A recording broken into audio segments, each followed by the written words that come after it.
Top quality और consistent performance के लिए सिर्फ सिल्वर पंप नाम याद रखना।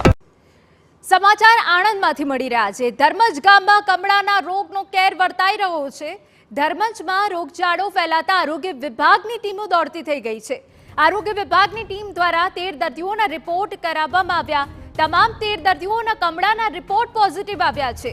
3 દર્દીઓ પેટલાદની હોસ્પિટલમાં સારવાર હેઠળ છે।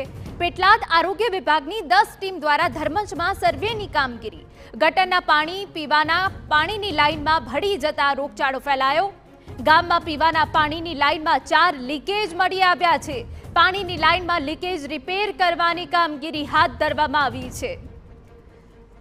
સંવાદદાતા ધર્મેન્દ્ર કપાસી વધુ વિગતે વાત કરવા જોડાયા છે। ધર્મેન્દ્ર, પૂરી વિગત।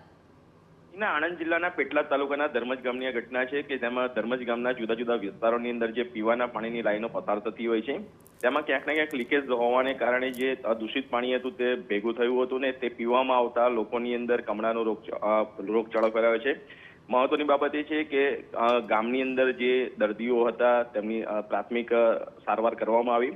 જુદા જુદા પ્રકારના જે રિપોર્ટ થયા તેની અંદર જે રિપોર્ટ આવ્યા અને રિપોર્ટની અંદર ખુલાસો થયો કે અંદાજિત 13 કરતા વધારે દર્દીઓને કમળાના રિપોર્ટ પોઝિટિવ આવે છે, જેમાંથી કેટલાક લોકો એસએસજી હોસ્પિટલ પેટલાદ ખાતે સારવાર લઈ રહ્યા છે, અન્ય લોકોને સારવાર આપી અને ઘરે મૂકવામાં આવે છે।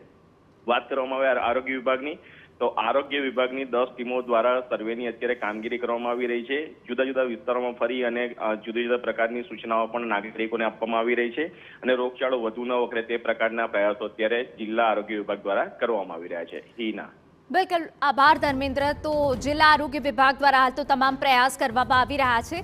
પહેલા તો ગામમાં પીવાના પાણીની લાઇનમાં જે 4 લીકેજ મળી આવ્યા છે તે પાણીની લાઇનમાં લીકેજ રિપેર કરવાની કામગીરી હાથ ધરાઈ છે।